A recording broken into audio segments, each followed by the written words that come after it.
até que acontece o resultado. E depois de acontecer, entra num acomodação, se torna acomodado. Se o dízimo já pode ser negociado, porque o milagre já aconteceu, já consegui um emprego, já prosperei, já estou bem, já troquei de carro, já aluguei uma casa nova, já abri a minha empresa. E aí começa a negociar o princípio. A oferta da mesma forma, puxa, eu estou com tantos compromissos, porque agora eu casei, Deus sabe, é difícil, não é fácil, tem várias coisas que tem que pagar. Deus sabe que eu abri minha empresa, e eu tenho muitas coisas para resolver, agora eu tenho contador, agora eu tenho um monte de coisa para pagar. Então as minhas ofertas vêm diminuindo, não tem problema. E a gente vai negociando com Deus, sem perceber. Quando nós mantemos a obediência em Deus, nós mantemos sempre o canal, o rio de água viva, fluindo na nossa direção. Algo chamado constância da nossa parte. Muitas vezes, escutamos uma palavra e somos levados a ter um sentimento naquele momento. Eu vou fazer. Mas na outra semana, no outro mês, na hora do dízimo, já tem um pouco de dificuldade. E, não, é que tá, isso e outro, e tantas coisas que a gente coloca como empecilho, impedimento de honrar a Deus. E faltamos na constância da nossa obediência a Deus. Nós não dizimamos e ofertamos por aquilo que Deus pode nos oferecer. Não na busca de um resultado, nós dizimamos e ofertamos a Deus por fidelidade, por amor a Deus, por temor a Deus. E isso que nós precisamos entender como igreja.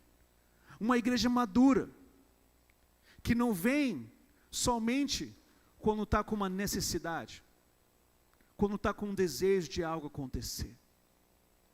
Ou não vem a se emocionar ou ser estimulado porque eu preciso de algo. Não. Uma igreja madura, que é decidido no seu coração, primeiramente, de que eu sou fiel a Deus. Que eu quero honrar a Deus. Eu quero amar a Deus. Eu sei que talvez essas palavras, fiel a Deus, honrar a Deus, amar a Deus, hoje em dia, não é tão comum, vamos dizer assim. Não é uma linguagem que a gente usa fora da igreja, muitas vezes. É o que eu quero dizer. Muitas vezes é uma linguagem que a gente usa na igreja, com os irmãos da igreja, mas na nossa vida natural, dificilmente a gente falar para alguém, eu amo a Deus. Eu vou honrar a Deus todos os dias da minha vida, e eu quero ser fiel a Deus. Não é algo que a gente tem de tanta convicção no nosso coração. O que a Bíblia ensina? Que o coração está cheio, a boca fala.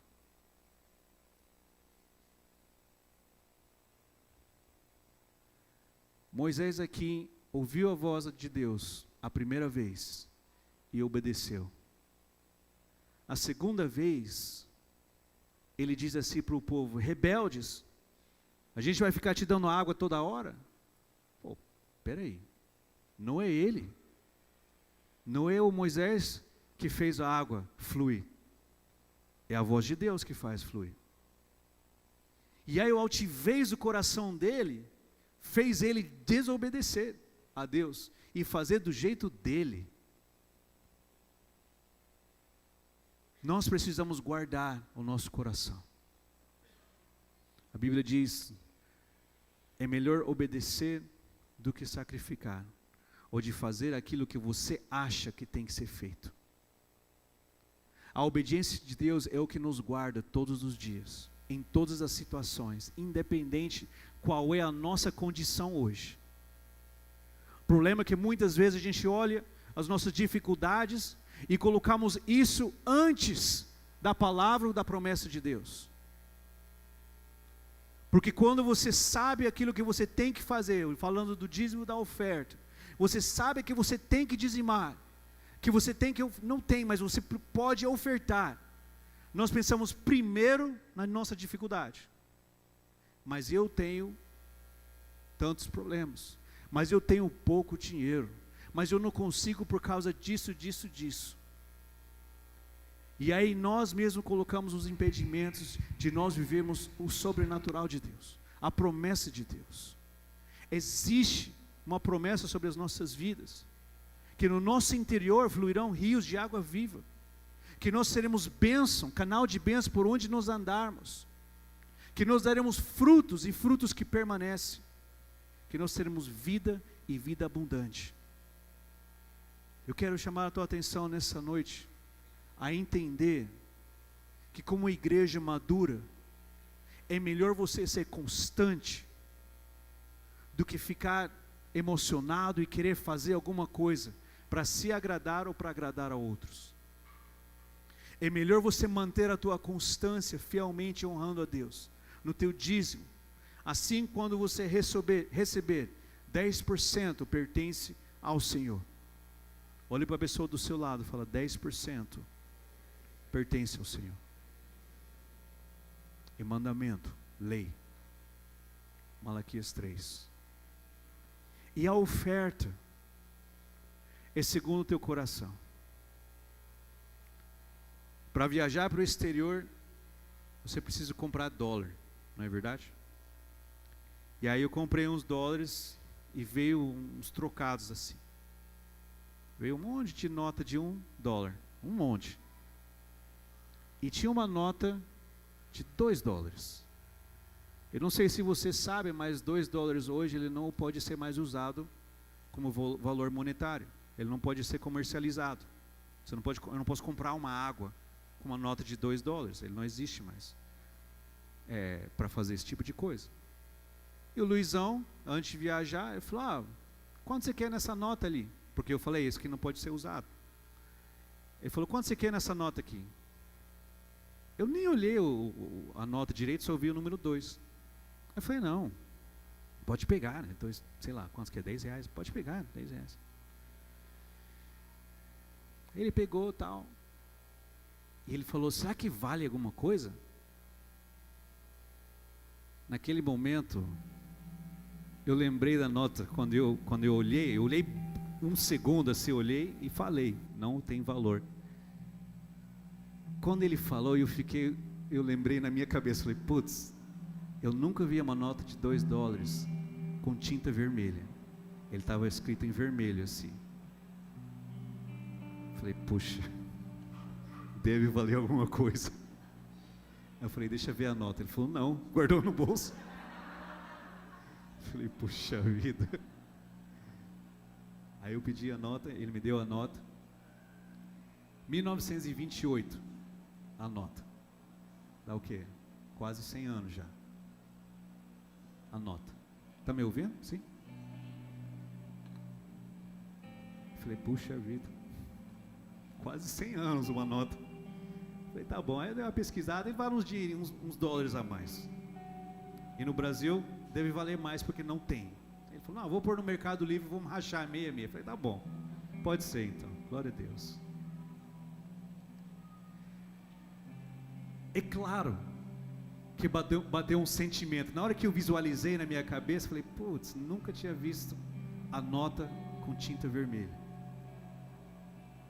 Bateu um arrependimento. Falei: putz, não.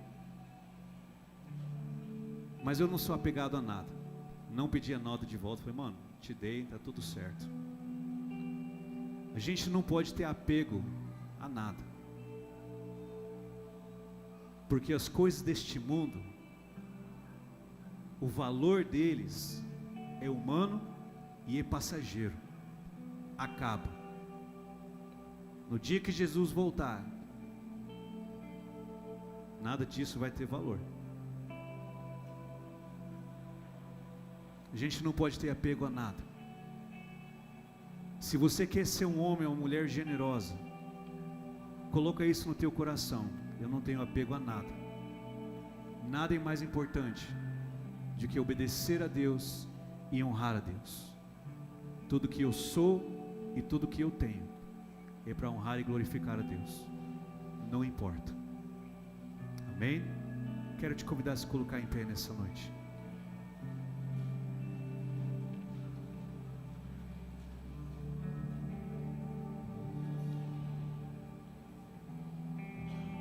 Eu quero te convidar a você preparar a tua oferta, teu dízimo. Vai aparecer aqui na tela o QR Code, chave Pix, ou chave Pix e o QR Code, se você quiser fazer. E aqui nas laterais nós temos as nossas ofertas, e aqui no meio dízimo e as primícias. E eu quero te convidar a você se dedicar esse ano ainda a manter a constância. Deus, eu quero ser constante. Eu vou dizimar fielmente, todo mês, toda semana, assim como você recebe. Você pode fazer isso constantemente e manter a obediência a Deus em constância. E você vai ver que cada semente vai sendo plantada. No tempo certo, a Bíblia diz, você terá a tua colheita. Nós não podemos comer a semente, nem desperdiçar. Planta o semente. Seja fiel a Deus no teu dízimo e seja generoso nas tuas ofertas. Deus é fiel. Tudo aquilo que Ele te prometeu, Ele vai cumprir. Nós que precisamos obedecer e manter a constância, em nome de Jesus. Preparou tua oferta? Você pode vir aqui no altar, se você vai entregar, pode vir trazer oferta nos laterais e o dízimo aqui no meio, em nome de Jesus. Pode vir. Herói do céu, a morte venceu, fez livre o cativo, cadeias quebrou, ó Deus, fez grandes coisas. Eu canso, liberto, pois livre eu estou. Jesus exaltado, o meu Salvador.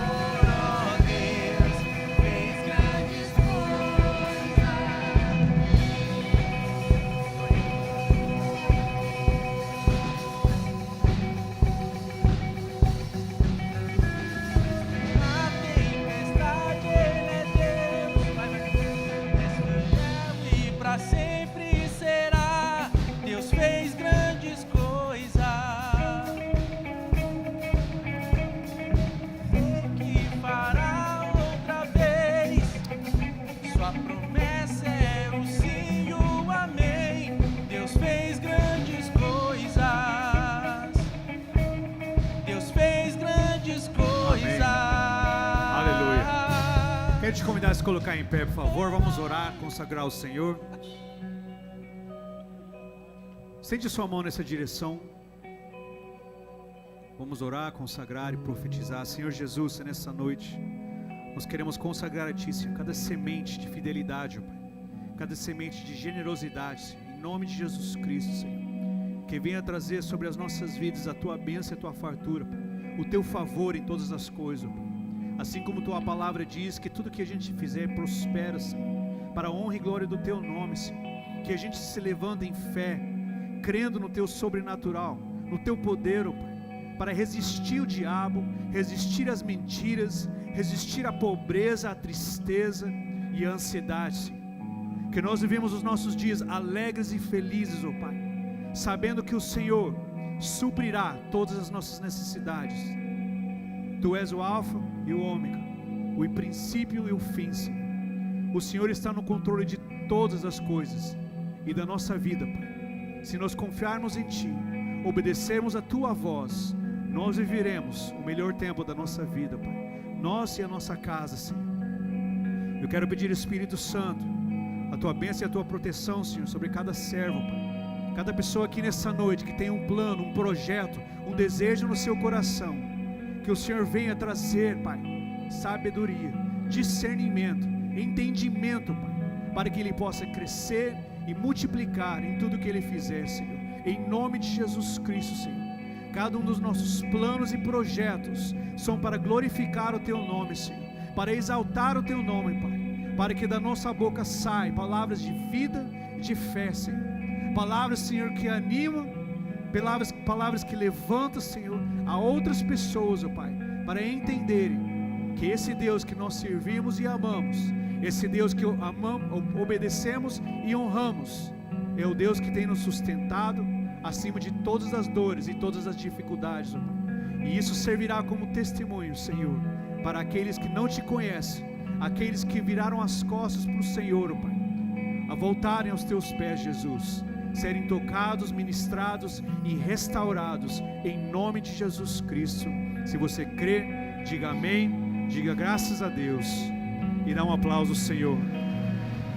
Aleluia, glória a Deus.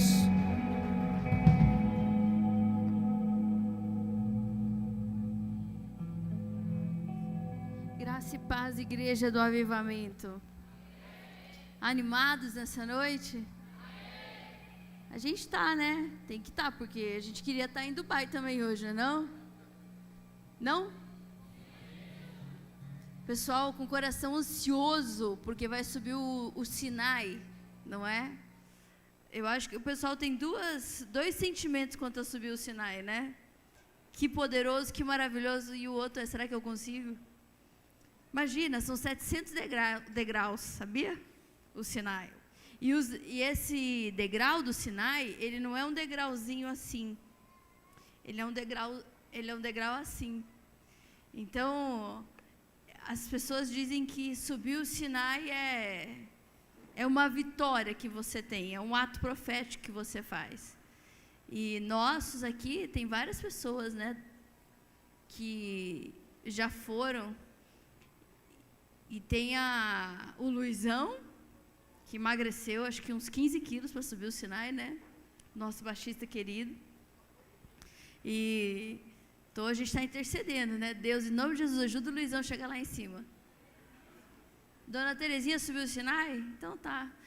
O Jaime conta uma experiência dele, de que você estava quase querendo chorar, né, amor? Você falou. No meio dos sinais, que era um terço Sinai.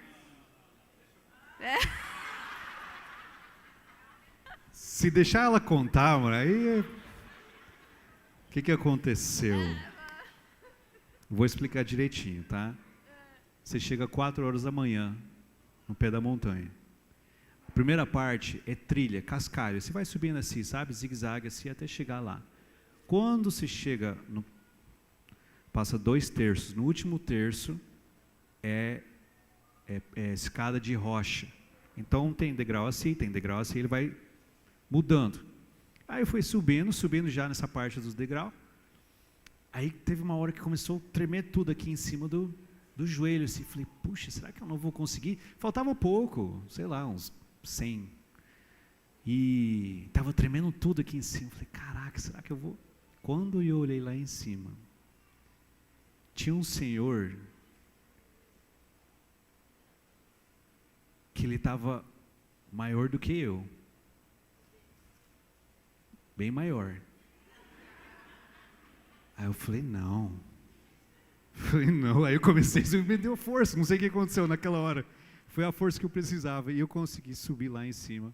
E é maravilhoso, é profético, é muito, muito tremendo.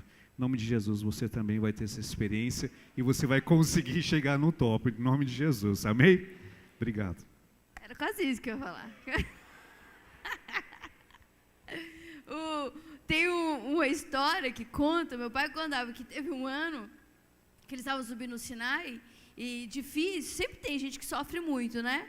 Mas que teve um moço que foi, um homem que foi, e ele tinha uma perna só, ele apoiado nas muletas, e ele subia como se ele estivesse assim, passeando no bosque. E todo mundo olhava e tipo, tenho que ir agora, não tenho o que fazer. E de tudo que é tipo de gente sobe, todos os tipos de pessoas. Então eu imagino que hoje eles estão nessa ansiedade, né? Tem aqui o Robertinho e a Denise que estão com as crianças. Eu quero saber como é que vai ser isso, né? As crianças sobem os sinais sem reclamar. E a gente vai subir ano que vem, em nome de Jesus, amém? Então tá. Tá animado? Mas vamos ficar animados aqui também, não é verdade? Porque se não foi a nossa vez de esse ano, não tem problema. O que eu digo para os meus filhos sempre, O não de Deus é tão bom quanto o sim, e o sim é tão bom quanto não. Não tem problema. Mas ano que vem a gente vai. E Sião é assim, vai quem deseja ir, não é quem pode ir. A pessoa que deseja, ela começa a manter no coração dela um desejo ardente de ir. Não importa se tem dinheiro ou se não tem dinheiro, você mantém o desejo aceso no coração. Deus leva de uma forma poderosa, amém? Oi, amor. Mas está falador ele hoje, né? Ai, que bonito. Não, eu só queria comentar, nós vamos voltar dia 9 de outubro. Eu quero te convidar. Sim, o pessoal que está lá já e eu, isso. Mas eu quero te encorajar a você estar todo domingo, mas principalmente na volta desse pessoal, porque nós vamos fazer uma reunião de testemunhos, como Deus tem feito. Né? No último momento, o Renan, nosso 12, que é contador, ele decidiu ir, não tinha condições, e começou a aparecer tanta coisa para ele, né? A Álida está aqui como testemunho, né? A sogra também está aqui. E, de fato, Deus fez muitas coisas na vida desse pessoal que subiu. Então, quero te encorajar a estar presente para vocês ouvirem os testemunhos que você vai ser ministrado e você vai subir o ano que vem também com o seu testemunho, em nome de Jesus. Só isso. Mas, de novo? Esse do Renan foi muito interessante, acontece muito. O cara ligou para ele e falou assim, sabe aquela dívida? Então, queria pagar. Aí ele assim, almejando ir para Israel, e a pessoa fala, eu quero pagar uma dívida antiga. Acontece bastante. Se colocar no coração é impressionante, o dinheiro vem. Uma vez, eu fiz um voto com Deus, eu sofri um acidente, né? Bateram no meu carro. E foi um horror o que aconteceu. O cara muito, muito metido, arrogante. Foi ruim. E eu estava sozinha. E aí, a minha querida advogada entrou na justiça para me defender. A pastora Dedéia, a pastora doutora André, uma advogada feroz, viu, pessoal? Ela é fera. E aí ela entrou na justiça, a gente perdeu a primeira, fui até humilhada naquela, meu Deus, que coisa horrorosa, um juiz que ela falou assim, esse cara é muito sério, esse juiz é muito sério, nunca vi ele falando isso. Sabe o que o juiz falou para mim? Eu tinha um cabelo loiro, curto, assim, bem loiro, e o pastor falou assim, você é o quê? Eu falei, sou pastora. Aí ele falou assim, pastora Xuxa? Eu fiquei sem resposta, o pessoal me olhando, eu fiquei assim. E o moço que estava na minha frente, ele falou assim, esse aqui é teu sobrenome? Eu lembro até hoje o sobrenome, porque isso me deu uma raiva. Aí ele falou assim, ué, você é parente da juíza tal? Sou irmão dela, minha amiga de longa data. Ela está lá em tal cidade agora, né? E eu fiquei olhando assim, eu falei, vocês querem um café, um pãozinho de queijo para poder terminar a conversa? Ridículo o que aconteceu e eu, enfim, perdi aquela causa. Eu estava num momento ruim da minha vida, muito triste, ela não quis falar comigo. Eu nem sei o que houve, ela pegou e ela continuou a causa, ela continuou na justiça. Eu não sei os termos técnicos que se usa, mas ela continuou o processo. Eu achei que tinha encerrado ali naquela resposta negativa do juiz e foi embora. Um dia, mas eu tinha feito uma oração. Quando eu saí daquela sala com o juiz, eu disse assim para Deus, Deus, quer dizer que uma pessoa, porque ela é parente de um juiz, ela me ganha, ela me vence num negócio que ele nem tem razão, aquele que bateu em mim. Eu falei, isso é muito feio, o cara me chamou de pastora Xuxa. Eu falei, eu nem quero esse dinheiro. Eu falei, mas se o senhor me entregar isso, eu quero que todo mundo saiba que o meu juiz é o senhor, e quem me cuida, quem me defende é o senhor. Se esse dinheiro chegar na minha mão, eu vou entregar ele como uma oferta no lugar que o senhor indicar. Era uma causa de mais ou menos uns 8 mil, 10 mil reais, naquele momento. Beleza. Gente, sério, passou, nem sei quantos anos der, 2 anos se passaram. Eu estou um dia no mercado fazendo compra, eu recebo uma ligação. Fer, então, a gente venceu a causa, tá? Eu falei, qual? Aquela do carro. Do carro? como assim? A gente venceu a causa e saiu o dinheiro, vai cair na sua conta, tá? 30 mil reais, uma ação de 10 virou 30, né? Por causa de tudo que tinha acontecido. Aí eu, uau, que legal! 30 mil reais! Imediatamente! Eu não lembrava de detalhe nenhum, mas veio na minha cabeça, eu ajoelhada dizendo para Deus. Aí eu falei, ok, tudo bem. E eu fiz essa entrega total desse valor numa oferta, numa família, num lugar específico. Faz esse tipo de aliança com Deus, você vai ver só. Porque, Deus, eu quero ir para Israel, eu quero amar Israel, eu quero entender o que esse povo está falando. Me dá a condição de ir, Deus vai te dar. Amém? Fala para quem está do lado assim, você vai para Israel, você vai ver só. A questão é, se aguenta subir o Sinai, o coração está como? Vamos fazer uma corrida, exercitar o coração, para você conseguir. E não só subir o Sinai, como fazer toda aquela correria que é Israel, né? Quero ler contigo um texto em Jeremias 18, que diz assim, 18:1, a minha versão hoje é NVT, Jeff. A primeira tela você pode colocar. Está escrito assim. Quem achou diz amém. Ih, gente, vocês não estão animados hoje? Ou não achou? Jeremias 18, quem achou diz amém. Achou? Amém, glória a Deus. Está escrito assim.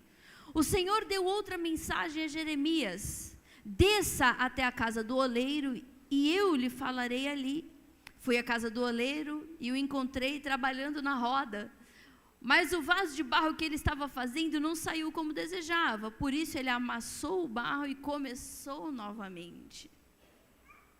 Então o Senhor me deu esta mensagem. Ó Israel, acaso não posso fazer com vocês o mesmo que o oleiro fez com o barro? Com o barro que está nas mãos do oleiro? Vocês, como o barro que está nas mãos do oleiro, vocês estão em minhas mãos. A gente pode ler de novo do verso 1 até o 4. O Senhor deu outra mensagem a Jeremias. Desça até a casa do oleiro e eu lhe falarei ali. Fui à casa do oleiro e o encontrei trabalhando na roda. Mas o vaso de barro que ele estava fazendo não saiu como desejava. Por isso, ele amassou o barro e começou novamente. Senhor, fala conosco nessa noite. Toca os nossos corações e produz em nós o efeito poderoso que a Tua palavra pode fazer em nós. Eu te peço que estejamos abertos, os nossos ouvidos abertos, a nossa mente aberta, para ouvir a Tua palavra e sermos por elas transformados de uma forma tão urgente, tão profunda, que até quem passar por nós perceba que foi o que o Senhor fez, foi a obra que o Senhor fez em nós. Em nome de Jesus, amém e graças a Deus. Dê um aplauso a Jesus, igreja amada. Diga aleluia. Pode sentar.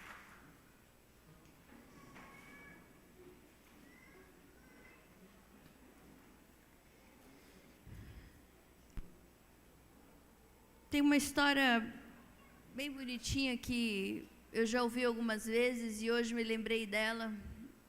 Primeira vez que eu ouvi falar sobre isso, o Papo, meu irmão, estava pregando ainda lá na Mato Grosso, na El Shaddai Mato Grosso. Você sabe que o mundo mudou quando os recipientes foram inventados, quando as pessoas começaram a construir, a fazer com as próprias mãos as vasilhas, os vasos de barro.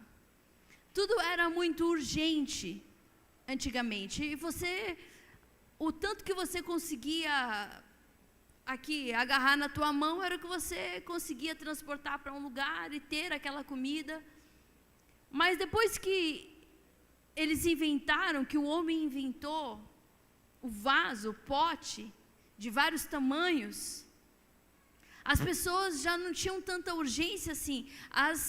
os alimentos, as bebidas, elas podiam ser reservadas, preservadas, elas podiam ser transportadas de um lugar a outro. E essa é uma era que ela marcou a história por conta desses recipientes que foram criados, dessa ideia genial que o homem teve. Nós somos recipientes, nós somos vasos, nós transportamos o amor de Jesus, nós somos transportadores da glória de Deus.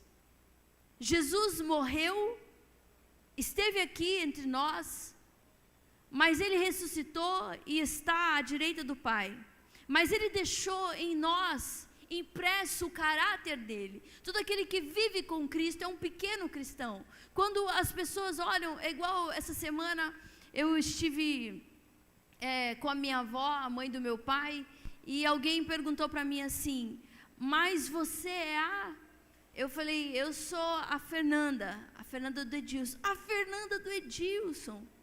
Olha só, é verdade, você tem essa irmã, aquele irmão. As pessoas nos reconhecem, compreendem, veem meu pai em mim. Olha, e depois que... não, mas essa menina está parecida com ele, eu ouço tanto falar disso. Nossa, mas como teu jeito de parar está parecido com ele. Esses dias eu estava fazendo algo e alguém falou assim: não, você fez a cara do teu pai, puxa vida. Da mesma forma, é conosco. As pessoas, elas nos olham e elas devem, pelo menos, reconhecer Jesus em nós. A nossa atitude, a nossa maneira de falar, a nossa maneira de tratar o outro, ela deve ser uma representação de Cristo em nós. As pessoas, elas deveriam olhar para nós e perceber de quem somos filhos, porque o filho se parece com o pai. Nós somos esses vasos que carregam, somos portadores da presença de Jesus. Aqui nesse texto, voltando à minha história, que o Papo contou uma vez. Quando, nessa época em que os vasos, eles foram criados e eles eram, então, constantemente feitos e vendidos, isso resultou em um mercado gigante. Os romanos inventaram uma palavra: sincera. Quando um escultor, um oleiro não muito habilidoso fazia um vaso, ele não conseguia dar o acabamento necessário, ou aquele vaso ele ficava imperfeito. Os romanos inventaram um tipo de cera que eles passavam nos vasos e ele dava forma e ele tapava aquela imperfeição. Então, quando alguém comprava um vaso imperfeito, ele não conseguia notar aquela imperfeição, porque a cera, ela tapava a imperfeição. Mas é óbvio que, com o tempo, a imperfeição ela iria aparecer. Então, quando alguém vinha comprar um vaso dos romanos, os romanos logo diziam assim: sincera. Esse sincera era um vaso sem cera. E daí que veio a palavra sincera, que significa puro, sem mistura, sem imperfeições. Não, pode comprar, porque esse aqui está sem cera. É só o vaso e ele não tem imperfeição. Eu não tentei disfarçar uma imperfeição. Aqui nesse texto hoje, estudando o livro de Jeremias, é tão precioso, tem tantos detalhes ricos nesses primeiros 4 versículos de Jeremias 18. Quando ele diz: Jeremias, vá, algumas traduções dizem vá, algumas outras dizem dispõe-te e desce à casa do oleiro. Nessa tradução NVT, ele diz apenas: desça até a casa do oleiro e eu falarei contigo. Então, Jeremias vai até a casa do oleiro, que era um lugar onde todos sabiam onde ficava. A casa do oleiro é como eu falar para você assim, vai até o Comper, vai até o Comper da Mato Grosso. É difícil a pessoa, ou vá até o shopping Campo Grande. É um lugar que todo mundo que mora em Campo Grande sabe onde fica o shopping Campo Grande. E os outros também, mas a casa do oleiro era esse lugar que era uma referência. Então, o Jeremias vai lá, desce até a casa do oleiro, que eu vou falar contigo lá. E Jeremias chegou na casa do oleiro, e quando ele olhou, ele falou, e eu vi que o oleiro, ele estava trabalhando com a mão na roda, ele estava formando um vaso, mas esse vaso, aqui na minha tradução diz, não saiu como ele desejava. Por isso, ele amassou o barro e começou novamente. Deus levou Jeremias para falar com ele. E ele falou. E hoje eu pensei tanto sobre isso. Eu chorei tanto meditando nesse texto. E eu só conseguia pensar, meu Deus, quão grande é a minha arrogância. Sara, se a gente for parar para pensar na grandeza do universo, em toda a criação de Deus, no poder sobrenatural de Deus, em um Deus que disse, haja luz e houve luz. Não há nada que Ele não possa fazer. O Todo-Poderoso, soberano, Ele não foi criado. Ele não tem começo e não tem fim. Ele é, como o Jaime disse hoje, Ele é o alfa e Ele é o ômega. Ele é o próprio começo e Ele é o próprio fim. Ele é o tempo. Ele não tem tempo, Ele é o tempo. Nós, criaturas finitas,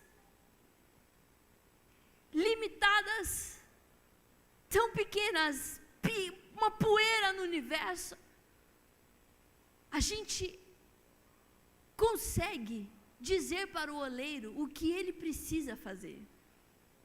Se você continuar o texto, você vai ver toda a conversa. É o barro que diz para o oleiro, é o barro que dá conselho para o oleiro, faça dessa forma ou não faça dessa forma. De forma alguma, não é algo que tem como ser, não é possível.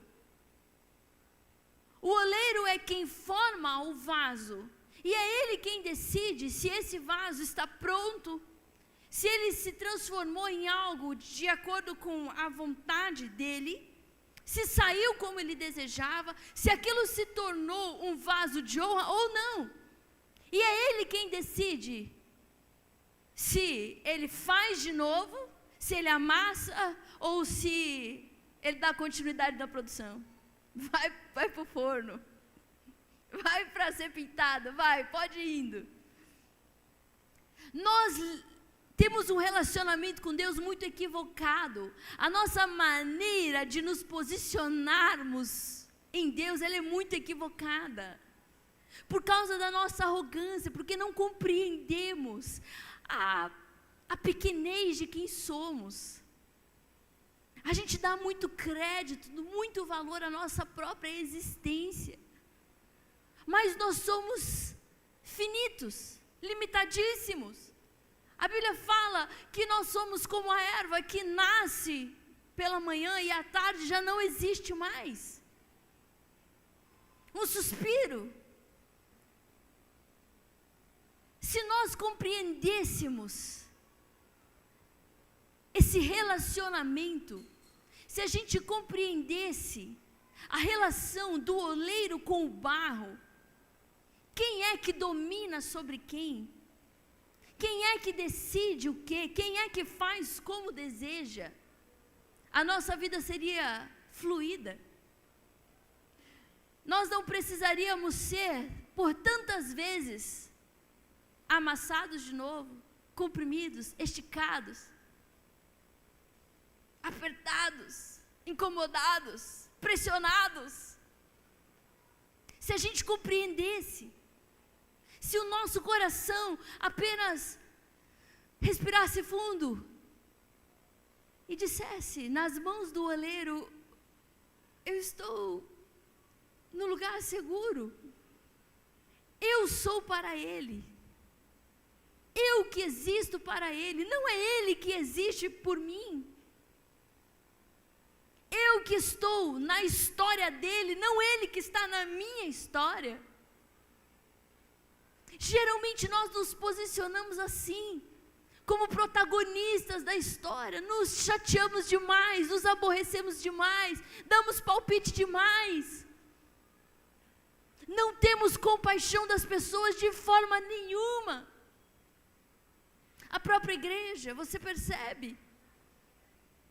A igreja é o lugar onde as pessoas deveriam se sentir acolhidas, amadas. Eu conto para vocês uma experiência que eu tive uma vez dentro da nossa igreja mesmo.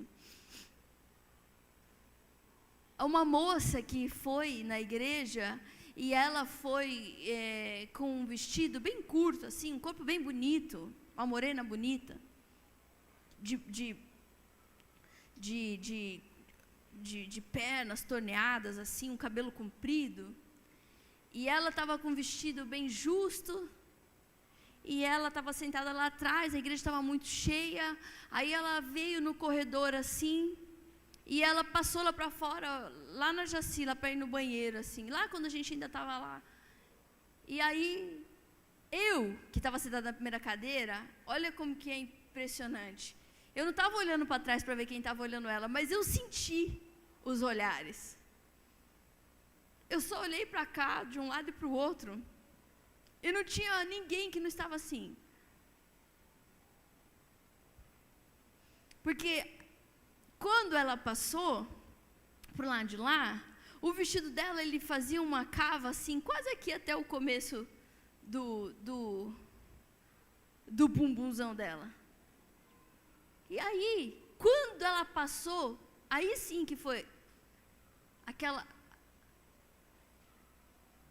Quando ela voltou, ela estava tão constrangida, ela tinha uma bolsinha de mão assim, ela pegou essa bolsinha e ela colocou assim atrás, como se ela conseguisse tapar algo, mas me deu vontade de ir lá e de dizer para ela, oh, desculpa,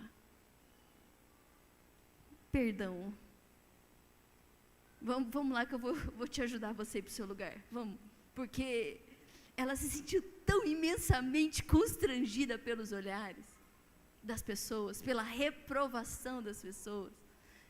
Eu nunca mais vi aquela moça. A igreja é um lugar de muitos olhares reprovativos. Porque o ser humano, não só o que está na igreja, é do ser humano. Eu estou sujo até aqui, ó, de cocô, afundado no cocô, podre. Ninguém me quer.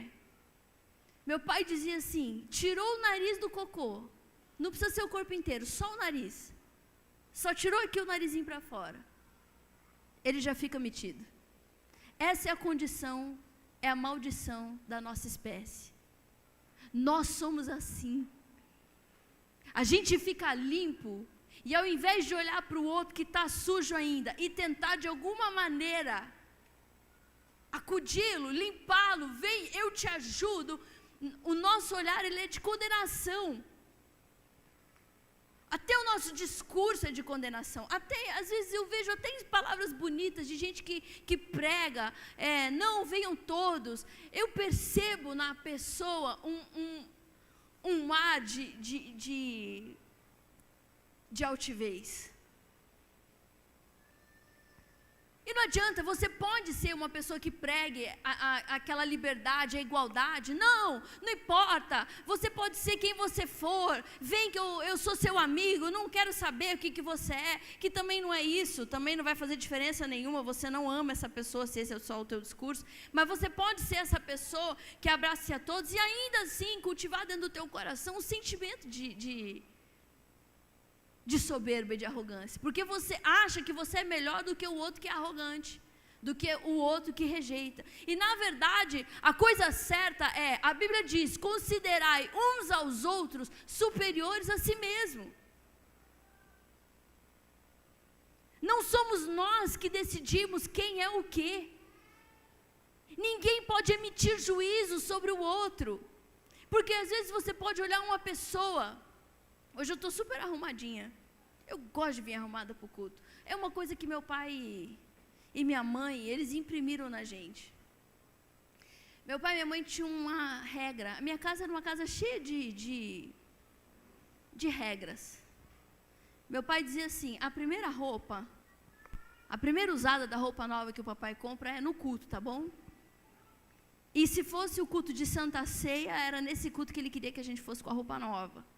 Então, todo culto de Santa Ceia, a gente ia empetecado. Tinha uma nordestina na igreja, velhinha, ela, Dona Perpétua, ela falava assim, mas vocês são os pobres com as caras de rico, não é? Ela falava, e minha mãe falava, é verdade, porque a gente era pobre, irmãos, mais pobre, que... Era muito, não sei se a gente era muito pobre ou o povo que era muito rico. Porque tinha uma discrepância muito grande. Era uma igreja de gente muito rica. A gente nunca teve nem carro. E íamos a pé, mas a gente ia arrumadinho, empetecadinho. Minha mãe era muito caprichosa. Nem sei por que eu falei isso. Por que eu falei isso? Qual que era o... Eu estou arrumadinha hoje, né? Eu falei isso, que eu estou arrumadinha. Eu não consigo. É mais forte do que eu. Mas eu ia falar assim, ó, que, por exemplo, não vou arrumar o cabelo para ir no culto hoje. Eu posso estar arrasada, quebrada, mal, chorar o final de semana inteiro. Eu vou levantar, eu vou escovar o cabelo, eu vou arrumar, eu vou me arrumar para ver, eu vou passar um perfume. Não importa o jeito que eu estiver. Porque é uma coisa do meu pai e da minha mãe. Se você vai fazer algo para Deus, faça o teu melhor, senão, não faça. Então, e meu pai nunca deu a opção de não fazer. Nunca me lembro de faltar um culto na vida. Então, sempre arrumadinha. Mas não quer dizer nada. A gente costuma julgar o outro por aquilo que a gente vê. Você vê uma pessoa mais arrumada, você acha que ela é rica. Ela pode ser uma pessoa completamente fora da casinha, que deve até o que não tem, mas ela mantém ali a aparência porque ela não quer ser desprezada por ninguém. Eu conheço um monte de gente assim. Você pode estar olhando uma pessoa que está com um sorriso bonito no rosto, mas ela saiu de casa porque ela sabia que se ela ficasse ali, ela ia tentar suicídio. A gente não consegue saber o que tem de fato dentro do coração. Você pode ver uma pessoa com a saia comprida até no pé, um cabelo comprido, não aparecendo nada, uma cara de pura ou de puro, e a pessoa ser completamente perversa. Pode ser uma pessoa que não fala palavrão, mas que espanca o filho em casa quando está sem paciência. É perverso. Que se vê um pobre na rua, vai lá e dá R$5, porque imagina como que a gente não vai dar dinheiro para o pobre, mas não paga o dinheiro que deve por mão para a mãe ali, acabando com a vida dos outros. Você entende como que funcionam as coisas? Não dá para emitir um juízo, porque nós não temos uma visão total de ninguém, do coração de ninguém. A gente não sabe o que há no coração de uma pessoa de verdade. Pode morar uma tristeza profunda no coração de alguém que está sorrindo. Pode ser uma pessoa que tem uma aparência meio imoral, mas tem um coração puro. Eu conheço gente assim. A gente gasta muito tempo da nossa vida emitindo juízo sobre as pessoas, julgando as pessoas, rindo das pessoas, falando das pessoas. Não temos compaixão.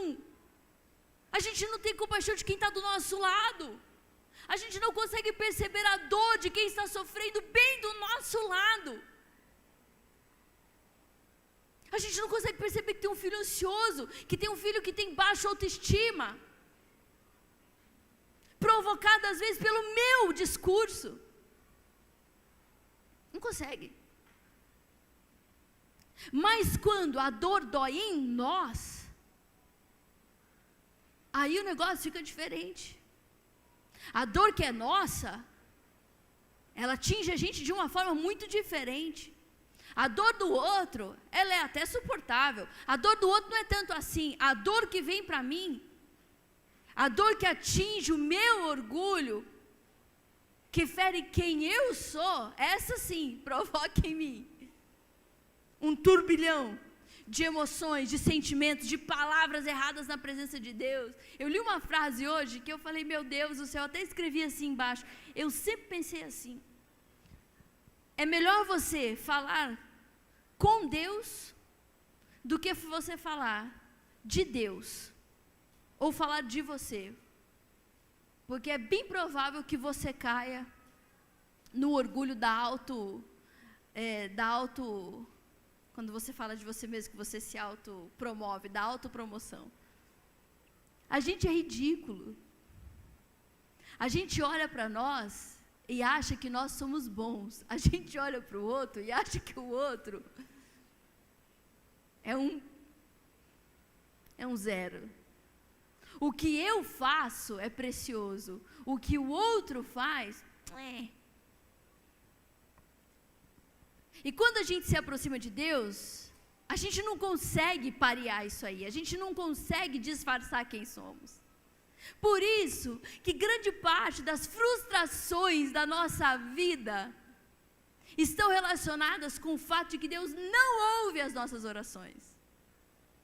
Não temos resposta de Deus e nos frustramos porque a gente ora até jejua, mas Deus não responde às nossas orações. Por quê? Porque a Bíblia fala que Deus olha o altivo de longe. A gente entra na presença de Deus para orar, mas a nossa oração mais parece uma autopromoção do que de fato rendição. A gente fica diante de Deus justificando as nossas atitudes erradas e perversas. A gente quer que Deus venha e diga: realmente, essa galera que anda contigo não presta para nada. Só gente ruim, hein? O que você está fazendo no meio dessa porcaiada aí? Nada contra os palmeirenses, né? Não estou falando disso, nem porque hoje teve jogo de futebol, parece, né? Eu vi uma galera bem animada. Oh, Jesus, ajuda, né, Pai? Eu pensei assim, bom, pelo menos estão alegres por alguma coisa. Não é isso? A gente não vai orar e a gente não quer que Deus venha e diga: essa sua família é uma cambada de gente que não presta mesmo. Você saiu diferente, não sei o que aconteceu. Deixa eu falar pra você. A gente parece sim, viu? Sabe aquelas coisas na sua família que você fala assim: povo nojento? Pode ser que alguém que esteja te olhando um pouco mais de longe diga assim: e te colocando junto lá, cambada de gente nojenta. Não tira você não. Essa famíliazinha de gente nojenta, mas a Mariazinha é diferente. Você está pensando que as pessoas estão pensando isso, e as pessoas estão falando assim: essa família é de gente nojenta, mas essa Mariazinha ganha, né? Trem insuportável. Sim ou não? É verdade. A gente não se enxerga, a gente não se percebe.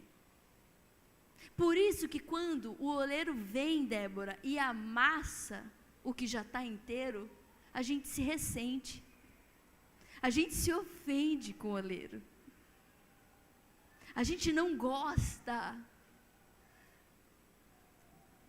de alguém com as mãos em nós, nos amassando, nos esticando, nos comprimindo, nos incomodando, tirando a gente do nosso conforto, levantando a nossa saia, como está escrito lá em Naum, levantando a nossa saia. Quando ele fala isso nesse texto, ele está se referindo a mulher de Jacó lá no Velho Testamento, lá em Gênesis, quando Labão vem atrás de Jacó e fala: por que você roubou minhas coisas? Porque Jacó era um cara muito dinheirista, interesseiro, ele gostava de coisas, mas ele não ganhava de Labão. Labão era o pai da ganância.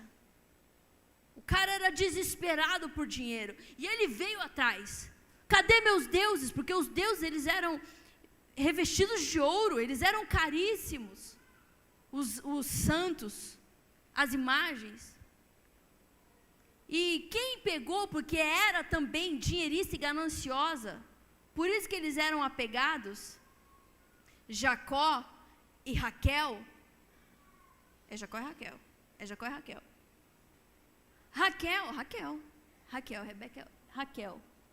Ela pegou as riquezas, os ídolos do pai e colocou debaixo da saia. E ela escondeu e ela sentou no cavalo e foram embora. E nem Jacó sabia que ela tinha roubado aqueles deuses. E aí, quando o pai dela chega para procurar, ela fala, não, eu estou no costume das mulheres, estou menstruada, né? Eu não peguei nada. E aí ele deixa de levantar a saia dela, mas eram lá que estavam os deuses dele, a riqueza que ele estava procurando. Ela pegou para ela. Não adiantou nada, morreu, ferrou com tudo, porque Jacó disse assim, ele ficou tão bravo com Labão, o sogro dele, que ele falou assim, que morra a pessoa com quem você encontrar os seus deuses. Ele não sabia. Raquel era a mulher que ele amava, mas era com ela que estava. E ela morreu logo em seguida. Morreu no parto do último filho, que ela pôs o nome de Benoni. Senta direito na tua cadeira e fala assim, aleluia. Eu estou terminando a palavra. Tem gente que Jesus, pode subir a banda aqui. Pastor, você estava animado hoje? Só porque você vai passar 2 semanas fora, né? Você falou, não, vai ficar pregando aí 2 semanas, deixa eu comer todo o tempo aqui. Mentira, baby. Fica à vontade. Vou ficar com saudade. Meu violininho.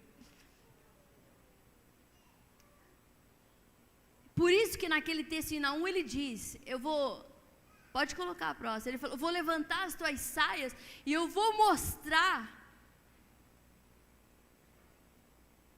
a tua sujeira, a tua imoralidade, quem você é de verdade. Porque quem Raquel era de verdade? Era ladra, mentirosa, gananciosa. Quando Deus vem para trabalhar conosco, a gente se assusta muito.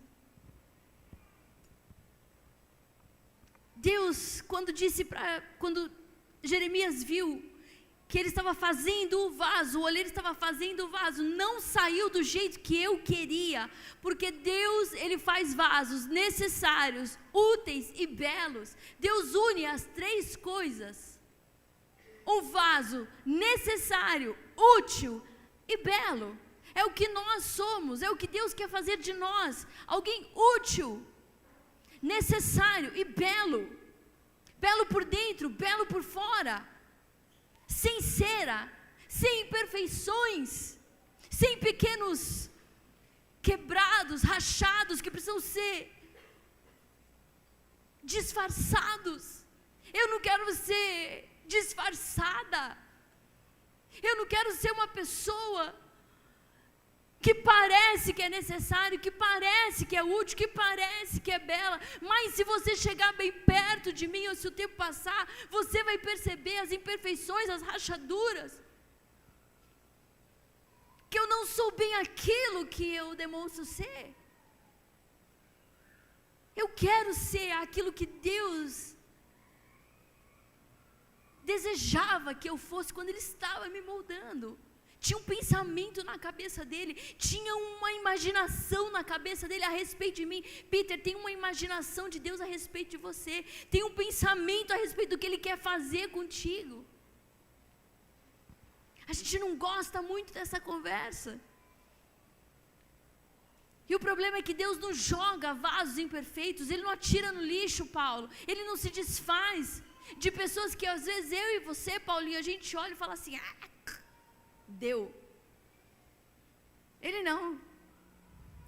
Ele pega o vaso imperfeito, ele coloca de novo na roda, ele amassa tudo outra vez, ele pressiona, ele estica, ele faz de novo. Ele não tem problema de fazer aquilo quantas vezes for necessário. Ele faz. É incomodativo para nós, não para ele. Eu quero terminar dizendo algo. Você quer dizer algo para alguém? Eu sei que você não quer, mas talvez seja bom. Fala para essa pessoa que está do seu lado aí. Deus não desiste de você. Nem de mim. Fale, olha que eu sou ruim, hein? E olha que eu sou ruim. Quanto mais bonito você vê um vaso, a gente olha para um vaso bonito e fala assim, puxa vida, Que vazão privilegiado, né? Com certeza foi privilegiado. Privilegiado, será? Qual privilégio você fala? O de nunca ter sido refeito outra vez? O de nunca ter sido amassado? O de nunca ter sido comprimido? Muito pelo contrário.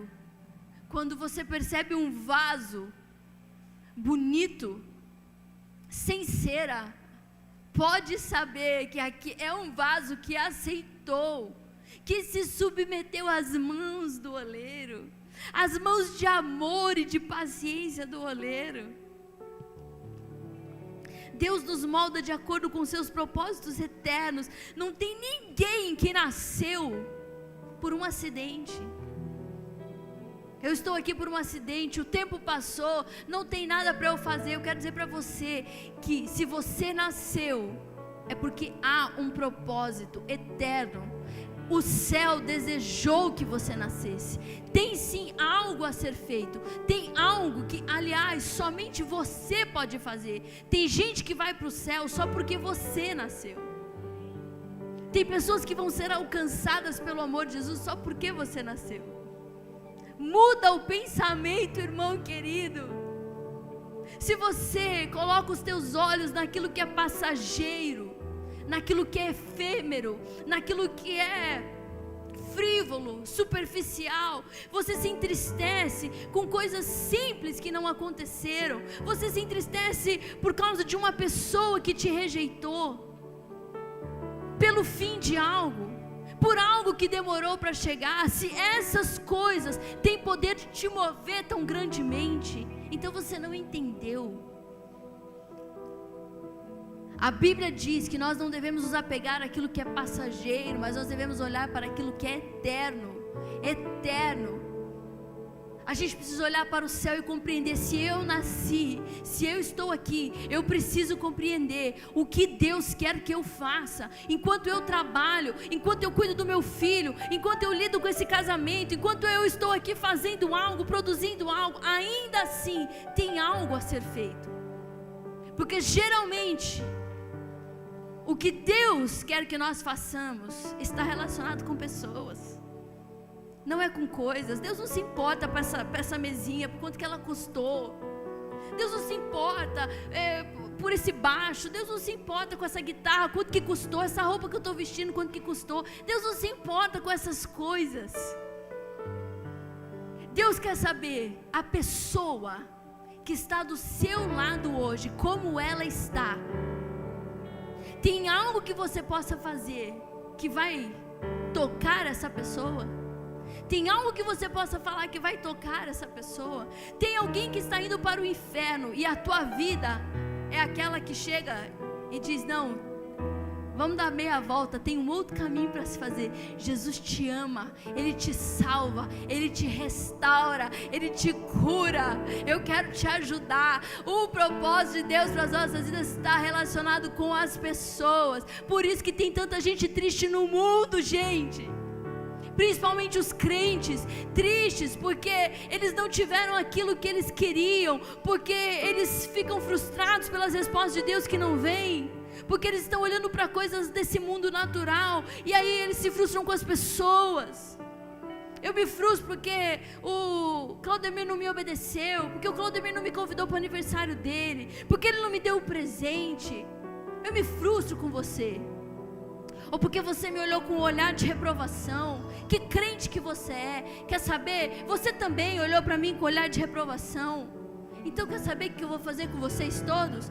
Eu vou rejeitar vocês. Eu não quero mais saber de igreja. Eu não quero mais saber das pessoas. Eu vou ficar aqui. Eu não quero saber de discípulos. É muito difícil discípulo. É muito difícil cuidar de gente. Eu vou entrar aqui no meu mundo, fechar a porta aqui da minha casa.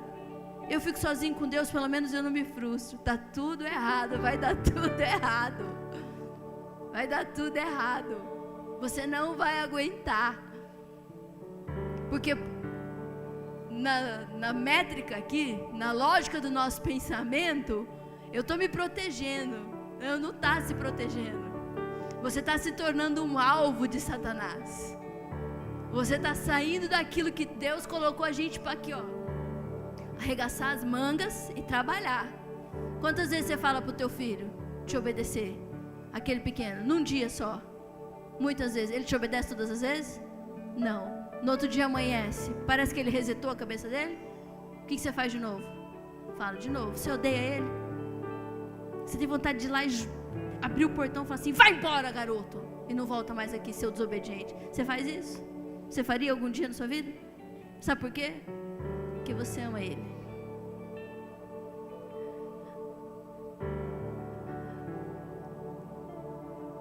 Deus quer mudar a nossa vida. Não para a gente ser um monte de vasinho colocado numa estante bonita para as pessoas olharem para nós. Deus quer mudar a nossa vida para dizer assim: agora vai e muda a vida de alguém. Agora e faz o que foi feito por você. O mesmo. Vai lá. Mas essas pessoas são terríveis.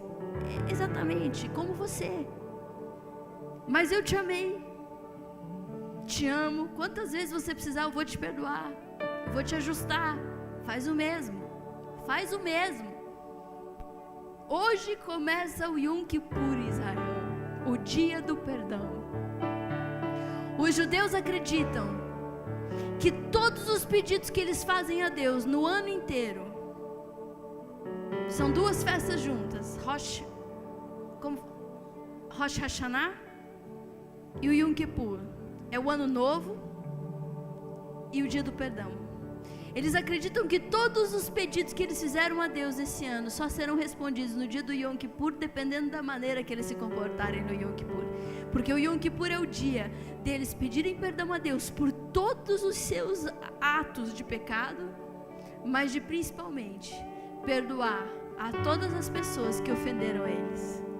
Então eles entendem que a resposta positiva de Deus só vem a partir do momento em que eles são perdoados porque se arrependeram,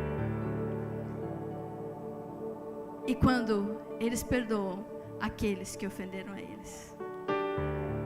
Então é um dia de jejum, na verdade é uma semana toda. Nada. Eles ficam ali até que o coração deles seja compungido a perdoar e o arrependimento para ser perdoado. A nossa vida muda quando a gente se arrepende, quando a gente reconhece o que a gente é e a gente sai das nossas práticas pecaminosas. Eu não estou falando de roubar, de matar, esses pecados crassos que a gente sai deles, a imoralidade, coisas terríveis. Mas a pessoa que é imoral, a pessoa que vai ali e ela trai o seu cônjuge, ela é tão terrível, esse pecado é tão terrível como aquele que vem e diz: seu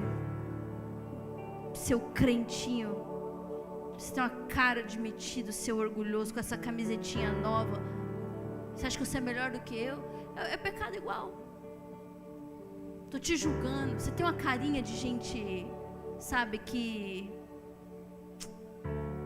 se acha, que fica ali cantando porque se acha. Você tem essa carinha, não sei, mas algo me diz. Não sei nada, como que eu vou saber? É a mesma coisa. Nós precisamos nos arrepender dos nossos pecados, do nosso egoísmo. Quantos egoístas tem aqui nessa igreja? Muitos. Quantos orgulhosos tem aqui nessa igreja? Vou começar de mim. Quantas pessoas aqui falam mal dos outros? Não, eu não. Minha aliança com Deus. E se eu falo, eu peço perdão. Não pode falar mal das pessoas. Quem aqui é guloso? Quem aqui compra e não paga? Quem aqui trata mal o esposo? Quem aqui trata mal a esposa? Quem aqui trata mal os filhos? Quem aqui faz qualquer negócio, deixa o filho na casa de qualquer pessoa? A vizinha mudou ontem. Ai, meu filho pode ficar aqui com você? Rapidinho, eu vou ali. É nada, é só porque não quer ficar com a criança mesmo. Quantas pessoas aqui se isolaram? Porque dizem assim: eu não quero me chatear mais com ninguém. Não quero. Estou cansada de gente que mente, de gente que se atrasa, de gente que fala e não cumpre. Estou cansada. Então, eu me afasto de todo mundo que é para não me chatear. Quantas pessoas? Um monte. E aí você acha que isso é o quê? Bonito? Não é, é arrogância. Eu me afasto de você porque eu acho que eu sou melhor do que você. E como eu sou melhor do que você e você é essa criatura inferior, eu não quero que você me chateie com a sua inferioridade, entendeu? Com o que você não faz do jeito que eu quero que você faça. Então eu vou me afastar de você, que daí fica tudo bem, eu não peco. Já era. Deus quer mudar a nossa prática, Deus quer mudar o nosso jeito de viver, Deus quer ensinar a gente a andar, vem cá, Claudemir, Deus quer ensinar a gente a andar assim, ó, ombro a ombro. Você consegue andar comigo ombro a ombro sem sair do... Ó, aqui, ó, assim, ó, Deus quer ensinar a gente a andar assim, ó, entendeu? Uma fileira de santos. Vem cá também, Bia, do meu lado. Aí vem aqui também, Débora. Rapidinho. Ó, vocês estão com a roupa igualzinha. Fica só você uma do lado da outra. Não precisa ele. Ombro, um pé depois o outro. Tem que ser o mesmo pé. Vai, 1, 2, 3. Aí, ó. Quando a gente anda assim, imagina um monte de gente. Eu vou tentar entrar aqui no meio, ó. Não deixa eu entrar aqui no meio. Vou tentar entrar no meio. Não, você não gosta dela. Esse cabelinho sarará que ela tem. Olha pra você ver como é feio. Olha, menina. A Débora é metida, olha. Quando a gente decide andar, olha que bonitinha, elas estão com a roupa igual. Quando a gente decide andar ombro a ombro, não importa se um é mais alto, se o outro é mais baixo. Se você andar mais rápido, você diminui para ela te alcançar. Se você é mais lenta, você vem mais rápido para alcançar. Mas o importante é andar aqui, junto, no mesmo passo, vindo. Se alguém tenta entrar, não consegue. Se o diabo tenta entrar, não consegue. O importante não é sermos iguais, é andarmos juntos. Deus não quer que a gente seja igual. É a lei do altar. Deus mandou Josué construir um altar. Ele falou, pega e faz um altar. Não precisa mudar o formato das pedras, Josué. Não passa nada nas pedras. Elas precisam manter a sua forma original. Faça um altar para mim, com as pedras do jeito que elas estão. Essa é a lei do altar. Não precisa ser igual. É a lei da uniformidade. É juntos, não iguais. É se encaixar, cada um na sua diferença, mas juntos. Deus está nos moldando, queridos. Não se sinta ofendido quando Deus pega você e começa a te comprimir. Aceita. Levanta as mãos pro alto e diz, meu Deus, quem sou eu para que o Senhor se lembre de mim? Quem sou eu para que as tuas mãos de amor estejam sobre mim? Quem sou eu para que o teu olhar esteja sobre mim, criatura miserável que eu sou?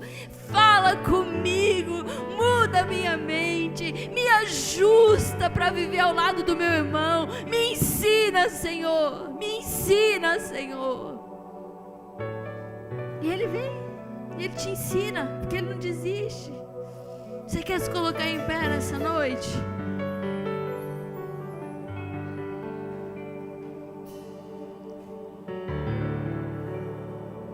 A gente se assusta com as tempestades da vida. Eu até coloquei aqui, olha só, essa frase eu li hoje e ela ministrou tanto o meu coração. A gente se assusta com os dias difíceis, a gente se assusta com o oleiro te colocando na roda para mudar o teu formato. A gente se assusta. As tempestades são o triunfo da sua arte. As tempestades, isso está escrito, eu peguei essa frase porque ela é bíblica, lá em Naum 1:3 está escrito que Deus tem o seu caminho na tormenta. Ele usa as tormentas e as tempestades para nos moldar em homens melhores, em mulheres melhores, em pais melhores, em mães melhores, em filhos melhores, em filhas melhores, em crentes de verdade. Então, não despreza nenhuma tempestade da sua vida.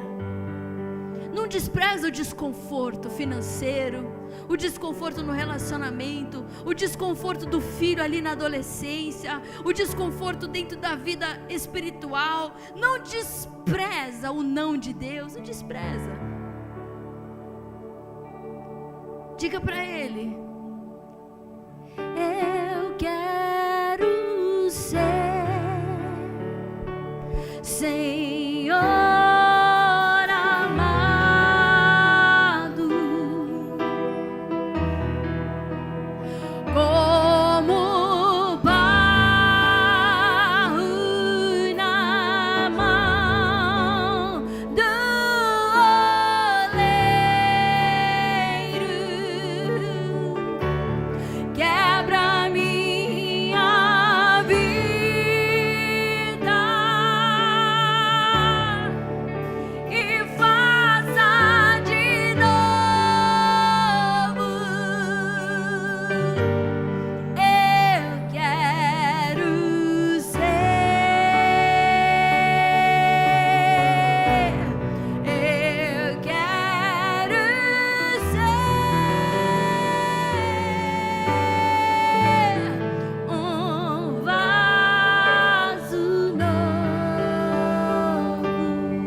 Seus olhos fechados, fazendo um pedido a Jesus essa noite e dizer para Ele do fundo do teu coração o que você deseja, com sinceridade, diga para Ele. A maior qualidade da vida de alguém, querido, a maior qualidade na vida de um homem, de uma mulher de Deus, é a capacidade, é a disposição que ele tem para o quebrantamento, para levantar as mãos, derramar as lágrimas, quebrantar o coração e dizer: Senhor, os meus planos não importam mais, a minha vontade não importa mais, o que eu acredito não importa mais. Eu levanto a Ti as minhas mãos e rendo a Ti.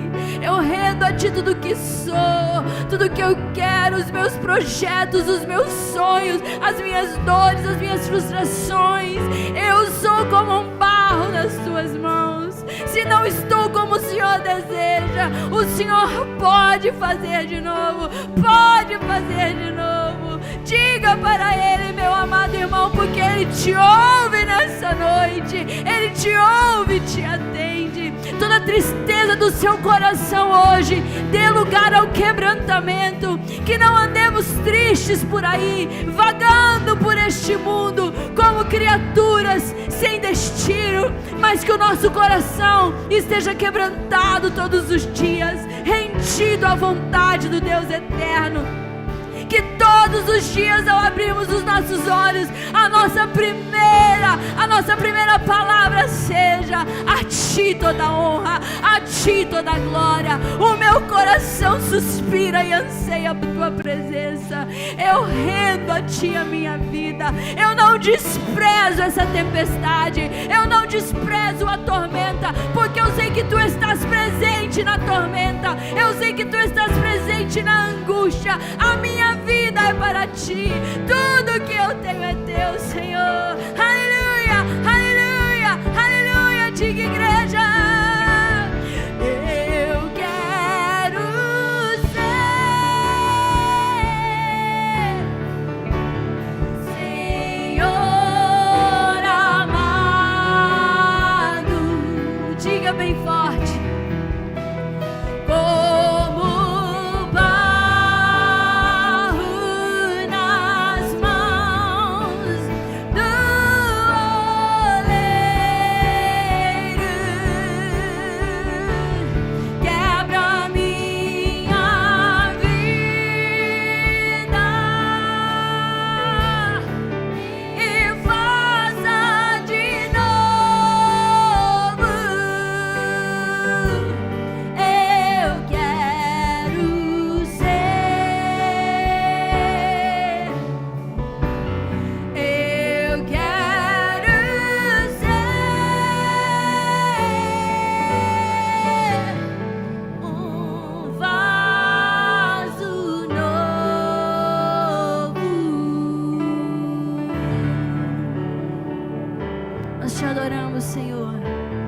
toda honra, toda glória para sempre seja dada a Ti.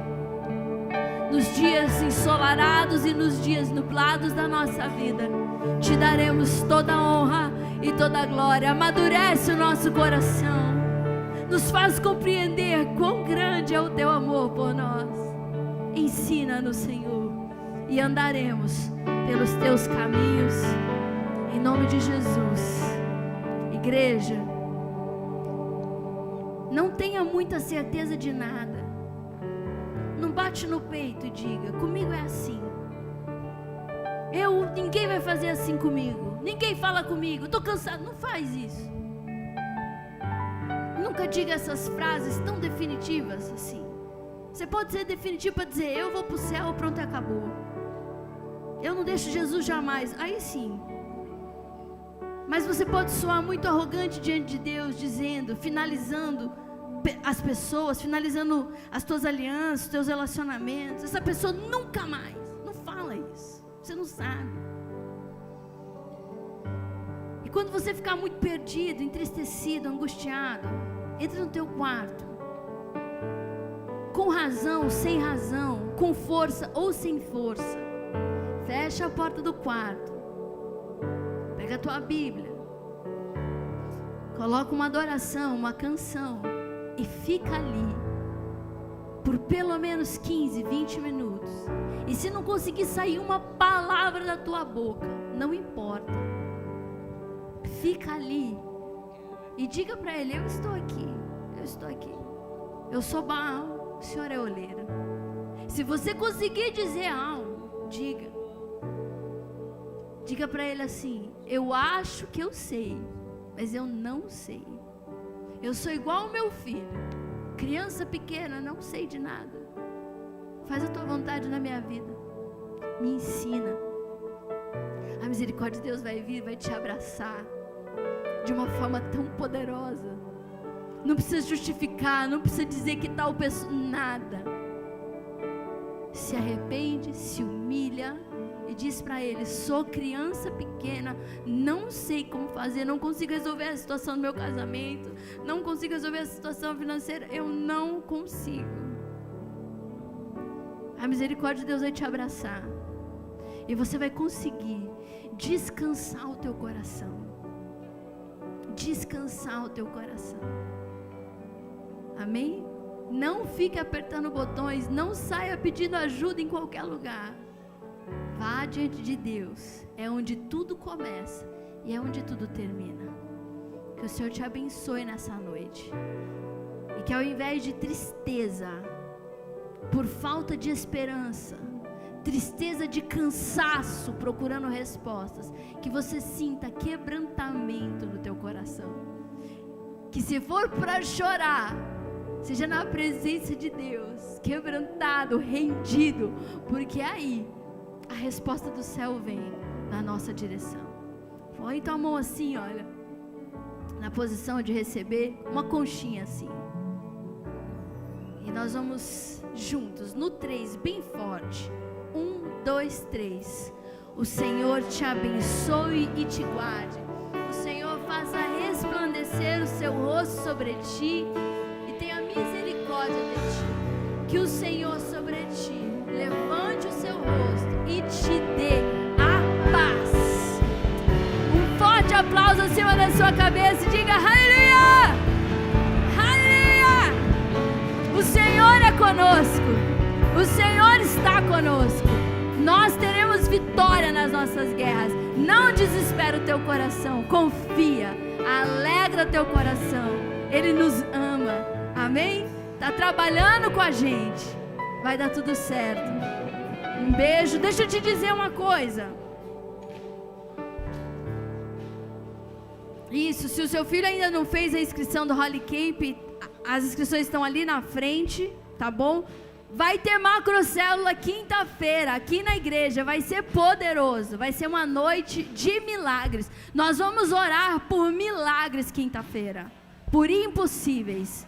E o pastor Jaime está saindo terça-feira de viagem para Israel. Se você não fez o pedido, dá para fazer ainda, mas eu vou ficar aqui. Nós vamos ficar aqui, vai ser tremendo esses 15 dias nosso aqui, amém? A escola de líderes já começou. Se você ainda não fez inscrição, mas ainda quer fazer, dá tempo. Tem turma domingo de manhã, 9 horas, e segunda-feira, 7 horas.